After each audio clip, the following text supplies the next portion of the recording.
Welcome to U-Talk. I'm Paige Turner, school counselor at Noble Middle School. Our show is all about the middle school student. We discuss social media, relationships, bullying, academics, stress, and so much more.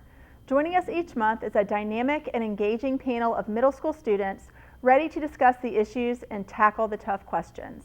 We kick off our show with some Q&A featuring questions on a variety of topics from middle schools throughout the school system that our panel of students are ready to answer. No question or topic is too difficult. All right, panelists, here is question number 1. My best friend and I have been close for a long time, and I've realized that every conversation we have daily is just about her. I hadn't realized that until a short time ago, and sometimes it gets annoying when all we do is talk about her.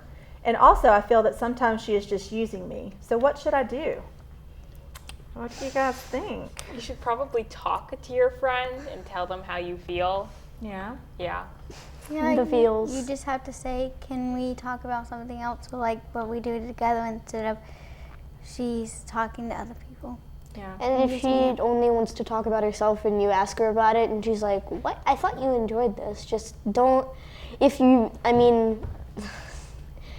it's tough if it's a friend that you've had for a really long time, but sometimes the best option is to just let the friendship go. I mean, you can watch it for a while and see if she stops or gets better, but if not, then it might be best just to let it go. Yeah, and I think it depends. I think probably the first step is the communication, because perhaps they don't realize that the conversation is always kind of centered around them, and once they know, then maybe they can do some things to fix that. However, if you've had that conversation, they're still not, aware of it, they're not changing it, then you might have to make some difficult decisions about whether or not, whether you're getting out, what you need from this friendship, Have you guys ever been in a similar situation or have had to communicate with friends because something that was just not right? I was with my friend and she gets mad at me and something, and she's talks about her all the time. So I usually just take a break for one day and then talk to her and see if we can work something out the next day. So that's another good idea, is to maybe you just need a little bit of space. Especially that kind of seems like maybe a step 2. Step 1, have the conversation, see if, bringing awareness to that kind of helps the situation. If not, then maybe have some space.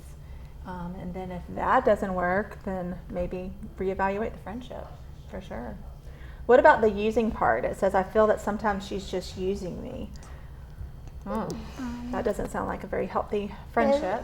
No, there are some times where you might encounter those, you meet someone that's really popular, and you don't really think that they'd be friends with you, and then they're all nice to you, and then you find out it was just because they wanted something. If you're one of the smarter kids in your class and they don't have good grades, they could only want to be friends with you just to get answers to get their grades better, so they don't get kicked off a team or become less popular or whatever. How do you guys know that, or can sense that might be the case in a friendship? Is it hard to tell sometimes? Yeah. Sometimes it's really hard to tell. Sometimes it's easy to see that the only time they're ever around you is when they have questions for Or you. when they want something. Yeah. Exactly. And that's not really true friendship. Yeah. I would just get another friend, go meet somebody else, or just to know her for a while, and then see if we can meet up that friendship again. Absolutely. All right, let's go to the next question. I am afraid of speaking on stage or speaking up in a classroom. Do you have any advice? Try it. Most of the times, the only way to get over fear of doing something is try it. Yeah. It's it's natural to be afraid. You might get stage fright, but if you just go through it, try to think about, if you're doing a play or you have a question, think about the question and how it might be answered, or think about your lines instead of the fact that you're performing, and it might help. So maybe focus on what you actually have to say versus the fact that you're in front of all these people and having to talk. Yeah. What do you think, You Morgan? could practice your lines, or you could go over them to be ready. Absolutely, because the more comfortable with what you're saying, the easier it probably is to talk in front of the class. Because I mean, I know for me as well, going to the classrooms and doing lessons, if I'm really confident with the lesson and I know what I'm going to say, you know, it flows and it's great. But if I'm not prepared, then even as an adult, that can be a little bit, you know, make me a little bit nervous and not really know what I'm doing. How do you guys, I mean, obviously you're here and you talk and doing this. Do you guys, have you ever felt that way? Like you've been nervous in front of a class or doing something? I have. Yeah.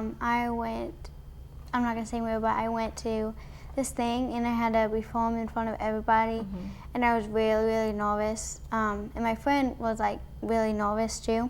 So I just focused on like what I was doing and looked at my parents to see like they like cheering me on and stuff. Yeah. And then I believed in myself, so I went and did it, and she did too. Yeah, I think that's a great tip, is focus on, you know, the positives, you know, whether you have good friends in the class that you can like look at and they're going to be like cheering you on and encouraging you, your parents and the audience, things like that.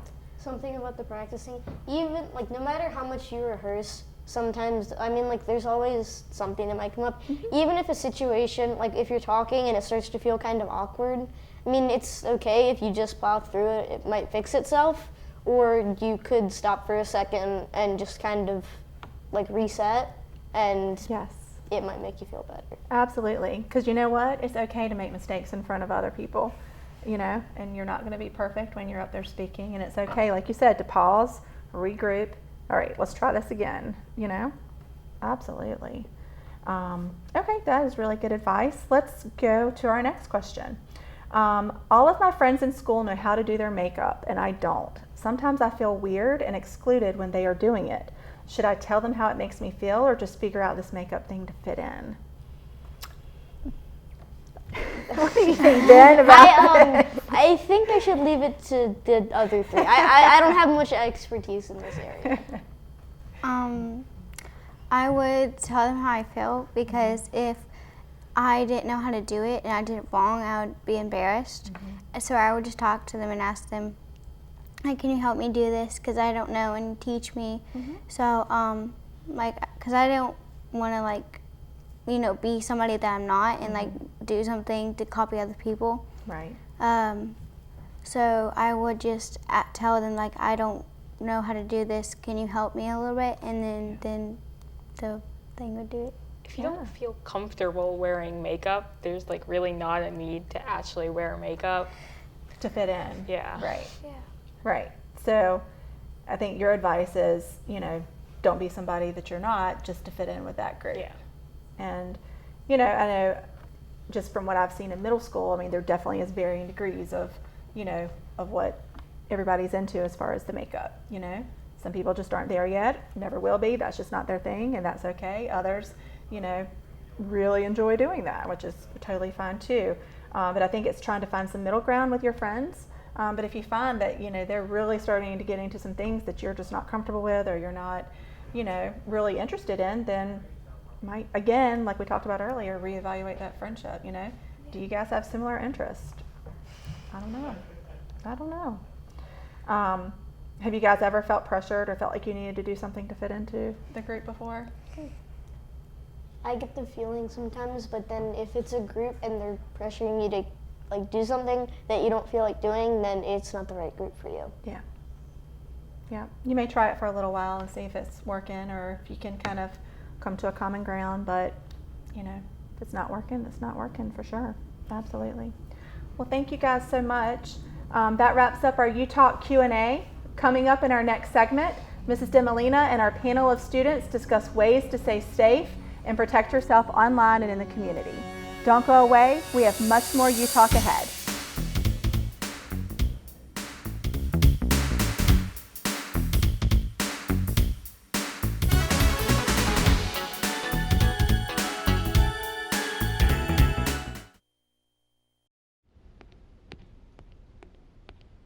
There.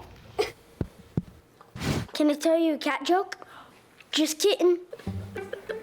Why did the girl ask the mushroom to dance? Because he was a fun guy. What do you call a pig that knows karate? Pork chop. Why was the basketball court all wet? Why? Because the players kept dribbling all over it. Can I tell you another one? So how does a tissue dance? Put a little boogie on it. What's Beethoven's favorite fruit? Banana. What is a boxer's favorite drink? Fruit punch.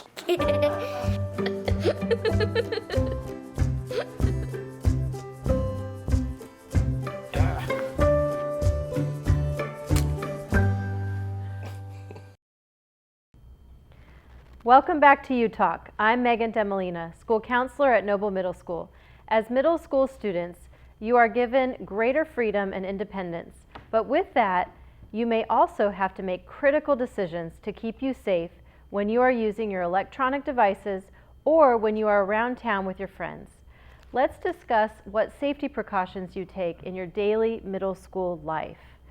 Who would like to start? Because we not only have like the physical elements of being outdoors, maybe at the beach or around town, but you also have the devices that you're all using, mainly your phones, and that's like a whole different level of safety. So what do you do, Ben? I would say, okay, so for electronical and internet safety, I mean, it's a lot of it is common sense. Just if you get a message from a stranger, unless you like told a friend who didn't have your number saying, "Hey, text me at this time with this message," said I know it's you, like just don't answer it. And like a lot of I know that iPhones have this. I don't know about like Androids or Google phones, but like there's a setting on the message app where you can like report spam or junk, so that like you won't get text messages from them, or you can just block the number. And then community safety, a lot of safety is just common sense, knowing not to do this or that when you're not with someone that can protect you if you do something wrong. Sure. Yeah. You shared a lot of great tips and suggestions.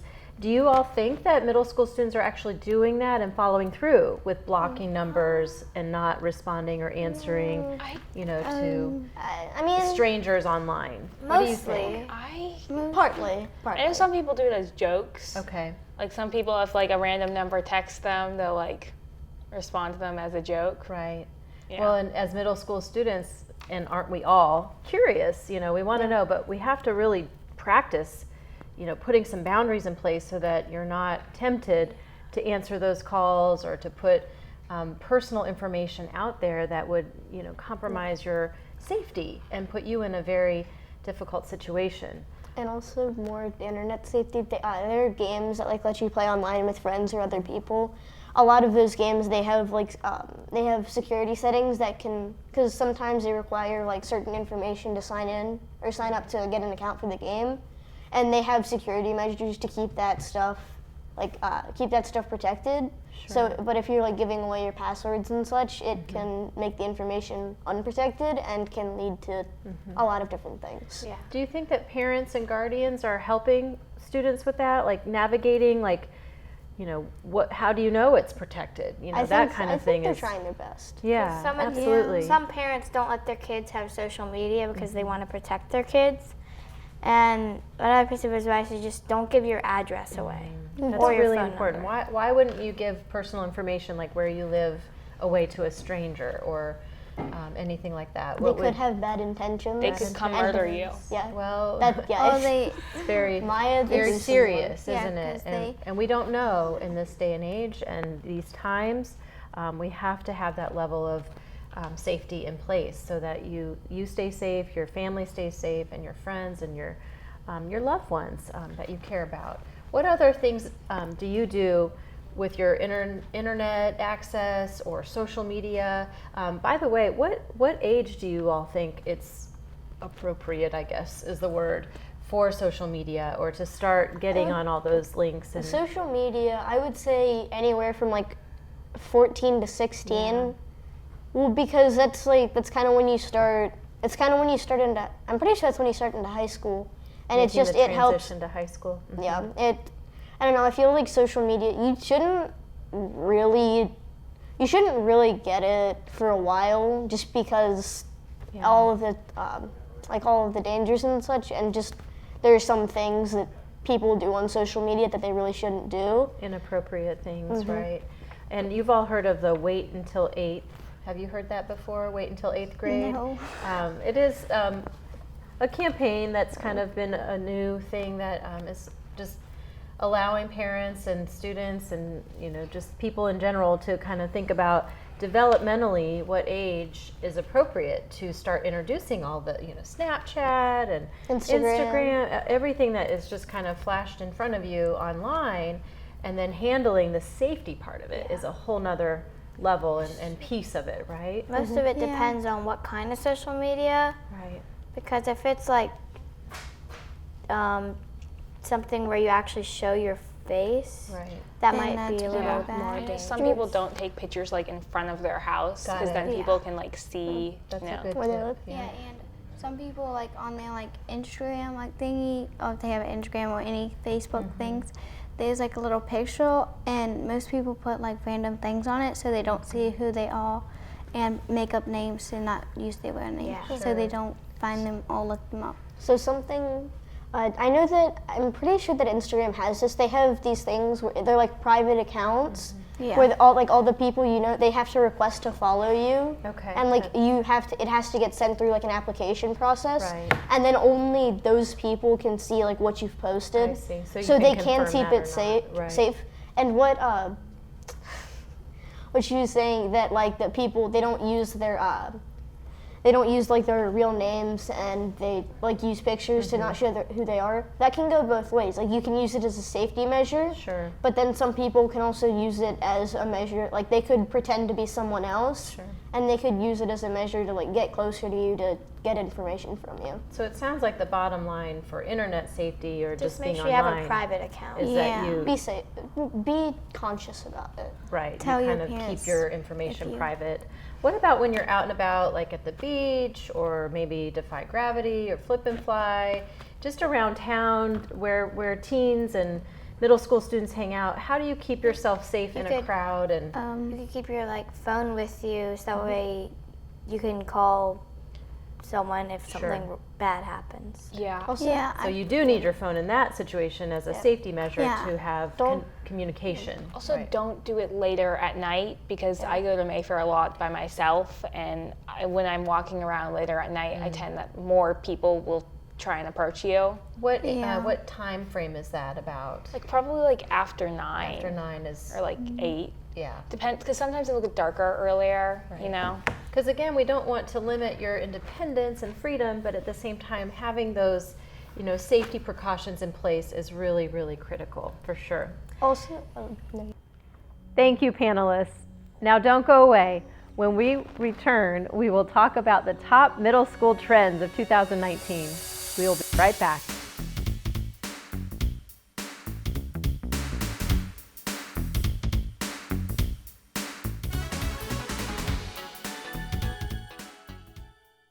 If I could go back and change it all,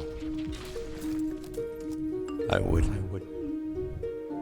I think I'm gonna miss you the most. I'm sorry. I'm so sorry. I'm so sorry. Or maybe it's just the little moments.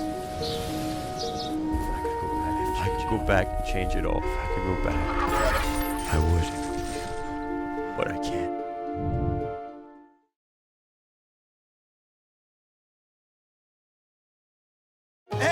There are amazing things to discover in the forest. Toothless, time to go! What you picking up on, bud? It's a whole hidden world of wonders. And the perfect place to spend time with family. What better place to let your imagination soar? Experience nature and create a memory you can share. Visit discovertheforest.org to find a forest or park near you. Welcome back to UTalk. As we wrap up another year, let's talk about what everyone was into in 2019. So guys, give me the scoop on what the middle school craze was all about this year. What trends do you, will you be happy to see go? What trends do you think will stick around in 2020? and I All right, so explain that for all the people out there that maybe don't know what that was. For the people that haven't understood that, that is a VSCO. VSCO. It is the top meme of 2019, and I would be very happy to see it gone. It's very annoying. Okay, so obviously VSCO encompasses a lot of different things. So maybe each of you can talk about a different aspect of that. Okay. So you did, okay, so the water bottle following typically is like a hydro flask, right? A hydro flask is a metal water bottle, and every time someone drops it and it dents, you say "Anna-oop," and then everyone starts going. Okay. Yeah, and it's kind of loud and it's annoying. So everybody does it kind of in unison, and it just Okay. All right, so that's one trend. VSCO girls often wear like oversized t-shirts and like shell necklaces and their scrunchies. Okay. Yeah. So that's kind of like the fashion part. It is the fashion statement. And messy buns and stuff. Okay. Vans. And Vans. Crocs. Yeah, Crocs. Yes. Crocs. Yeah. What were you going to share, Cameron? So when, I guess they do this in middle school, like when you're officially dating, I guess a girl gives a guy a scrunchie, which I would love to see this go, because it's very annoying, because they're like a guy has like 100 scrunchies on. So they're dating more than one person, or is it just people that they like? The girls that they're dating are VSCOs, and they give them at least one scrunchie every day. So we're going to be concerned about guys that have multiple scrunchies. Yeah. There are also VSCO boys too. Yes, don't forget the VSCO boy. It's an evolution of the VSCO girl gene, and it's just as bad, if not worse. Okay, so we're going to come back to that because I'm a little intrigued on that one. So the scrunchies, so they wear the scrunchies the girl gives them if they like them or if they're officially dating. Yes. Okay, so what about, do guys ever like just get a scrunchie to put on so people think that they're dating somebody? I've never seen that happen. Some dudes just wear scrunchies because they think it's funny. Okay. Yeah, but And some girls also do the same thing. I don't know why girls, if like they have like very long hair and they have scrunchie on, I guess they like somebody or something. I don't know, because it's hot outside and their And hair they're not is even down. using their Yeah, scrunchie, it's they like, just have it on their wrist. Well, you can like wear, it's just like a fashion statement, I guess. It is a fashion statement. Statement. And the whole idea of a VSCO girl is save the sea turtles. Okay, Yeah. and I think Morgan was going to talk about that one. You can get that. Well, they have Save the Sea Turtles, which is using metal straws instead of plastic. Okay, because the idea is that use of like single-use plastic materials like straws it ends up in the ocean and it ends up. So yeah, they think it's cool to just save the turtles, which I guess it kind of is. Yeah, so But- definitely that part's cool. Yeah, Straws don't make up that much plastic from the ocean. It's mainly the plastic bags. you can get like the metal straw thingies that has like a case and then put them in the water bottles. But people lose plastic cups. That's not really helping, but you know. Right. And I'm pretty sure they use the hydro flasks because plastic water bottles also kill sea turtles. So it sounds like VSCO girls or boys or whoever, because I want to come back to that. Save the turtles. About saving the environment, being Which I mean, environmentally that is It's cool. good, Yeah, but that they is a do good it in thing. the cringiest way possible until it's annoying. Yeah. They also have like VSCO hangouts Yes. where like What they is go on that? their trampoline and they have like sleepovers there. Yes. Like a VSCO sleepover. Yeah. It is a So bit. go back to the VSCO boy. I've never heard that. What is that? It's pretty much the same thing. It's a guy that is either believing in saving the sea turtles or has just decided to do it for a meme and acts as VSCO as possible. Yeah. And it's just more annoying because it's not like they're trying to be funny, but they do it again, they're trying to be like good and save this, but they do it in the same way that normal VSCOs do it, and it just ends up being even more cringy because they're guys. Okay. Well, I mean, Altogether, it's kind of annoying. I mean, the sea turtle part's not, but Right. the dropping the hydro flask is. Yeah. And Yeah. is that It's typically done very on loud. purpose so that everybody will start saying not that? real. I Or- mean, people drop their water bottles a lot. So Yes, like they when do. we're in class, we just like someone drops a water bottle and the entire class just goes, and and the whole meaning behind actually saying that comes from where? Do you know? hydro I flask. think The so the hydro flask definitely. And I'm pretty sure all of that's That's a coming from, drag queen meme. It was Okay. like a TikTok meme, right? It was a TikTok YouTube thing or before it TikTok. went like TikTok. viral, and now Yeah. everyone does it. I Yeah. would love to see TikTok go. It's very annoying. Okay, so that's another mind trend that TikTok. you're not crazy that you're not crazy about is TikTok. Now, like they want teachers and like classmates to do it, and they let like TikToks go and talk about TikToks. It's very annoying I because don't some mind people TikTok. don't have I think it. it's kind of funny. Okay. So, I mean- so you're a TikTok fan. I'm not a fan, but I'm like okay with it. It's like Okay. cool. It's kind of Okay. funny sometimes. Is there anything? So we've talked about what you guys would kind of like to see go in 2020. Is there anything that you like to see either come back or to kind of keep going? I mean, kind of. Not really. I don't know. Like There hasn't been much that has been good. yeah. What about in the area of like music and like movies and things like that? Is there anything? I don't think there's any. Any Movies, trends or yeah. fads from the past year in that area? I mean, movies come and go. Yeah, a lot of. They're not There's, really. I don't think that there's been like a real movie that is like set in stone as a fad. They just kind of like, oh hey, this movie's really cool. Everyone. Well, actually, Endgame and Infinity War. They were the thing. The movies were. I mean, like I enjoy the build-ups to them, but then the movies like aren't as good as the build-ups, and it's like what. What about places that you guys like hang out at? I know a lot of people go to like Flip and Fly or I don't know where else do you guys go?